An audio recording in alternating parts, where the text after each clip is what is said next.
Good afternoon, good evening students. तो मैं शशांक और आपका स्वागत करता हूं आपके अपने यूट्यूब चैनल फेक जुगाड़ से पर। ठीक है, तो जैसा कि आप जानते हो ये वाली जो प्लेलिस्ट चल रही है वो डेफिनेशन की प्लेलिस्ट चल रही है। और आज मैं लेकर आया हूं आपके लिए चैप्टर नंबर 3। ठीक है, चैप्टर नंबर 1 और 2 की वीडियो मेरी प्लेलिस्ट में पड़ी हुई हैं, तो जाके पहले फटाक से देख लो। ठीक है, तो चलिए आज शुरू करते हैं। ठीक है, बिना किसी देर के पढ़ते हैं। वैद्युत विभव देखिए, वैद्युत विभव क्या है यहाँ पर मैं बताऊँ। थोड़ा सा ऐसा है, पेज जो है वो गायब हो गया है। ठीक है, तो वैद्युत विभव यहाँ वैद्युत विभव हेडिंग डाला हुआ है। मैं आपको पढ़ के सुना देता हूँ। वैद्युत विभव हेडिंग डाला हुआ है यहाँ पे। तो देखिए, किसी वैद्युत क्षेत्र में किसी धन परीक्षण आवेश किसी वैद्युत क्षेत्र में किसी धन परीक्षण आवेश को अनंत से, ठीक है, अनंत से किसी विद्युत तक लाने में किया गया कार्य क्या कहलाता है? किया गया कार्य तथा परीक्षण आवेश के अनुपात को वैद्युत विभव कहते हैं। ठीक है, यानी कि इसे भी द्वारा प्रकट करते हैं जैसे कि ये है। ठीक है, अब यहाँ क्या हो रहा है कि यहाँ कोई धनावेश को लाने में, कहाँ से ला रहे हैं? धनावेश को अनंत से ला रहे हैं। ठीक है, कहाँ ला रहे हैं? किसी वैद्युत क्षेत्र में ला रहे हैं। कहाँ ला रहे हैं? किसी वैद्युत क्षेत्र में ला रहे हैं। ठीक है, तो उसी को हम क्या कहते हैं? वैद्युत विभव कहा जाता है। उसी को वैद्युत विभव कहते हैं। तो इसे बी द्वारा बताते हैं। ठीक है, या फिर बी द्वारा प्रकट करते हैं। और बी बराबर के W/Q। ठीक है, और इसका मात्रक क्या होता है? जूल प्रति कूलाम होता है। भाई साहब, मात्रक को साथ के साथ याद करते चलना, मात्रक विभव। ठीक है, तो इसका मात्रक जूल प्रति कूलाम होता है, जैसे वोल्ट भी कहते हैं, जिसे क्या कहते हैं? वोल्ट भी कहते हैं। इसकी विमा ml2 t की घात -3 a की घात -1 होती है। और यह एक अदिश राशि है। कौन सी राशि है? स्केलर क्वांटिटी है भाई साहब। ठीक है, अदिश राशि है। ठीक है, अगली डेफिनेशन देखिए, वैद्युत विभवांतर किसे कहते हैं? देखिए, वैद्युत विभवांतर किसे कहते हैं मैं बताऊंगा वो किसी वैद्युत क्षेत्र में। अब इसमें क्या होगा? किसी वैद्युत क्षेत्र में।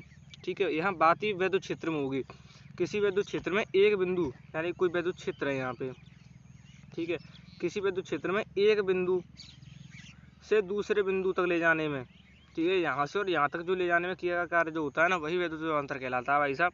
जैसा कि आप इस चित्र में देख रहे हो कि किसी वैद्युत क्षेत्र में ए बिंदु से बी बिंदु ले जाने में किया गया कार्य, ठीक है, वही वैद्युत विभवांतर कहलाता है। और वैद्युत विभवांतर V माइनस के V बराबर के W/Q0 होता है। और इसका मात्रक जूल प्रति कूलाम होता है। और इसे भी क्या कहते हैं? वोल्ट कहते हैं। आदेश होता है, विमा वही होती है। ठीक है, टोटल भाई साहब वही चीज़ है, वैद्युत विभव है। टोटल क्या है? वैद्युत विभव है। किसी में मात्रक, ना तो मात्रक में अंतर है, ना ही राशि में अंतर है, ना ही विमा में अंतर है, सेम वही चीज़ है। ठीक है, तो कंफ्यूज होने की जरूरत नहीं है। एक को याद करो, दूसरा याद हो जाता है। इसी को कहते हैं फेक जुगाड़ से। ठीक है, तो अगला देखिए, इलेक्ट्रॉन वोल्ट किसे कहते हैं?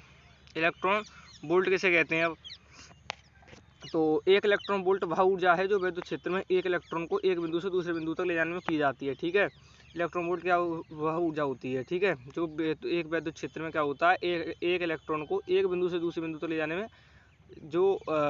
जाने में जो प्राप्त होती है ना, उसी को इलेक्ट्रॉन वोल्ट कहते हैं। तो एक इलेक्ट्रॉन वोल्ट की तरह इसे ईवी से प्रकट करते हैं। ठीक है, तो एक ईवी बराबर, यानी एक इलेक्ट्रॉन वोल्ट बराबर 1.6 जूल।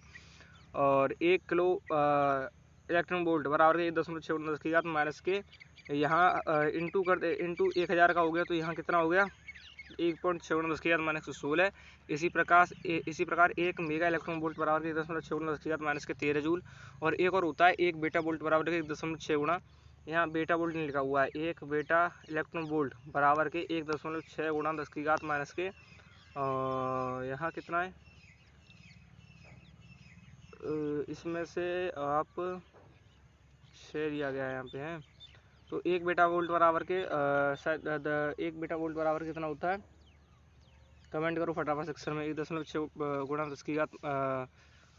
16 13 तो 10 हो जाएगा। ठीक है, 10 हो जाता है, -10। अगली देखिए, वैद्युत स्थगित ऊर्जा एवं उसका व्यंजक ज्ञात करा रहा है। ठीक है, वैद्युत स्थगित ऊर्जा किसे कहते हैं? किन्हीं दो या दो से अधिक बिंदु आवेशों को अनंत से एक दूसरे के समीप लाकर निकाय की रचना करने में कृत कार्य को वैद्युत स्थगित ऊर्जा कहते हैं। कोई परेशानी? ये परिभाषा याद नहीं हुई हो तो अथवा मैं आपके लिए ढेर सारी परिभाषा लिखे आया हूँ, उनको याद कर लीजिए। अथवा में क्या है? अथवा में एक और है कि दो या दो से अधिक बिंदु आवेशों के किसी निकाय की विद्युत स्थगित ऊर्जा उस कार्य के बराबर होती है उन आवेशों के अनंत दूरी के परस्पर निकट लाकर रचना करती है। अथवा वैद्युत क्षेत्र में ये उनके लिए है जो जब एक भी परिभाषा याद ना हो तो फिर इसको कर लो, इसको समझ लो। वैद्युत क्षेत्र में दो आवेशों को परस्पर लाने में किए गए कार्य को, ठीक है, कोई परेशानी? वैद्युत क्षेत्र में दो आवेशों को परस्पर लाने में किए गए कार्य को क्या कहलाते हैं? कि वैद्युत स्थगित ऊर्जा कहते हैं। इसे यू द्वारा प्रकट करते हैं। तो कूलम का नियम क्या होता है, एफ बराबर के 1/4πε0 q not upon r square. तो दोनों ओर क्या करेंगे हम यहाँ पे आर से गुणा कर देंगे, तो एफ इंटू आर क्या हो जाता है, बल गुणा विस्थापन यानी कि कार्य हो जाता है। तो डब्ल्यू हो गया यहाँ पे, ठीक है। तो डब्ल्यू बराबर के 1/4πε0 क्यू नॉट अपॉन आर, एक आर स्क्वायर से इंटू आर होता ना, तो एक आर से एक आर कट गया, ठीक है।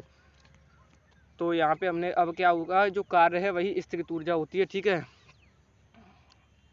वही क्या होती है, कार्य ऊर्जा होती है, ठीक है। तो कार्य बराबर स्थगित ऊर्जा, तो डब्ल्यू बराबर के यू बराबर के 1/4πε0 क्यू नॉट अपॉन आर, ठीक है।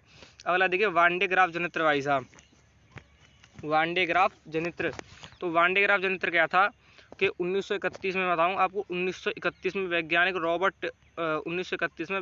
रॉबर्ट जे वान डे ग्राफ ने एक स्थिर वैद्युत जनरेटर की रचना की थी, जिसकी सहायता से कुछ मिलियन वोल्ट के उच्च विभव को उत्पन्न किया जाता था। क्या किया जाता था कि जिसकी सहायता से कुछ मिलियन वोल्ट के उच्च विभव को उत्पन्न किया जाता था।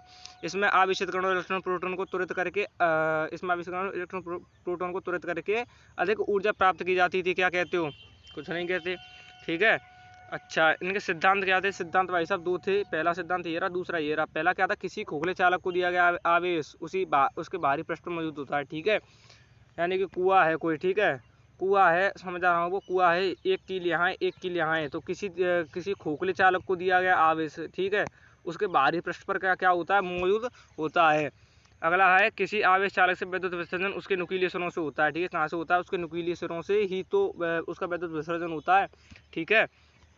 संरचना भाई साहब, संरचना देख लीजिए। संरचना इसमें क्या है, इसमें एक धातु का बड़ा गोला दो स्तंभों ए तथा बी पर टिका रहता है। इसमें एक रबर की सिरेही बेल्ट होती है और दो घिरनियों P1 और P2 के द्वारा विद्युत मोटर की सहायता से चलाई जाती है। Sorry for graph of motor यहाँ पे है नहीं, आप गूगल से निकाल सकते हो, ठीक है, या फिर बुक में NCERT बुक में होगा, ठीक है। तो ये उसके कार्यविधि है। कार्यविधि पे आपको एक बार नजर डाल देता हूँ। कार्यविधि क्या होती है, जब चालक C1 अति उच्च विभव HTS दिया जाता है, ठीक है, एच तो तीसरे बिंदु की क्रिया के फलस्वरूप यह अपने चारों ओर क्या कर लेता है, आयन उत्पन्न कर लेता है, और ये आयन चालक C1 पर गति करते हुए बेल्ट पर चले जाते हैं और गतिमान बेल्ट द्वारा ये आयन ऊपर पहुंचते हैं तथा C2 की बेल्ट को छूते हैं, और इस प्रकार यह C2 बेल्ट पर धनावेश को एकत्रित कर लेते हैं। तो यह शीघ्रता से पृष्ठ S स्थानांतरित कर देता है, ठीक है। ये होती है इसके कार्यविधि भाई साहब।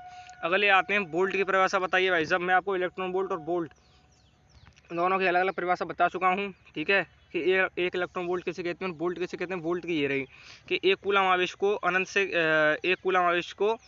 अनंत से किसी कार्य में किए गए अनंत से किसी किए गए कार्य को 1 वोल्ट कहते हैं। कोई परेशानी बताओ, सर्दी खांसी जुकाम कछू। देखो भाई साहब, छोटी छोटी परिभाषाओं को अगर आप किसी से पूछोगे तो कन्फ्यूज हो जाता है। क्या हो जाता है, कन्फ्यूज हो जाता है। तो आप इसी से कन्फ्यूज कर सकते हो पहले तो, जैसे कि वोल्ट कैसे कहती है, इलेक्ट्रॉन वोल्ट कैसे कहते हैं, ठीक है। तो इनमें ही कन्फ्यूज हो जाएगा पहले तो। एक कूलम आवेश की अनंत से लाने में किए कार्य को, ठीक है, ये कूलम आवेश को अनंत से लाएंगे ना हम, तो उसमें जो कार्य जो होता है, किया गया कार्य जो होता है, उसी को वोल्ट कहते हैं। और देखिए विभव प्रवणता किसे कहते हैं, किसी वैद्युत क्षेत्र में दूरी के सापेक्ष विभव परिवर्तन अंतर को विभव प्रवणता कहते हैं। क्या कहते हो, इससे आसान डेफिनेशंस भाई साहब आपको नहीं मिलेंगी कहीं भी, याद रखना। अब इससे आसान जब डेफिनेशंस भाई मिल रही हैं तो आप वहाँ से भी पढ़ सकते हो, ठीक है। वैसे तो ये मेरा पूर्ण था, 100% है आपके लिए यहाँ से तो, ठीक है। इससे सरल डेफिनेशंस आपके लिए यहाँ से तो नहीं आ सकते हैं, ठीक है, कोशिश करूँगा और आ भी जाएँ। तो वह प्रवणता ऐसे कहते हैं, ठीक है, minus delta we upon delta x, इसका मात्रा वोल्ट अपॉन मीटर होता है। यह कौन सी राशि है, एक सदिश राशि यानी वेक्टर क्वांटिटी है। बताओ कोई परेशानी। अगला देखिए समविभव पृष्ठ किसे कहते हैं। समविभव पृष्ठ वैसे वैद्युत क्षेत्र में खींचा गया पृष्ठ जिस पर विभव क्या हो, समान हो, उसे ही समविभव पृष्ठ, इसके नाम में ही क्या है, सम यानी समान, ठीक है। तो जिस समान और विभव, तो जिस पृष्ठ पर समान विभव हो उसी को क्या कहते हैं, समविभव पृष्ठ कहते हैं, ठीक है। तो ऐसे तो एक नंबर में यूँ मान लो कि आप चुटकियों से उड़ा दोगे, क्योंकि इनके नाम में ही क्या होती है, इनकी परिभाषा छुपी रहती हैं। तो मिलते हैं अगली वीडियो में, और हाँ मिलते हैं अगली वीडियो में, मिलते हैं, ठीक है। थैंक यू फॉर वॉचिंग, और मिलते हैं अगली वीडियो में। जय हिंद, जय भारत।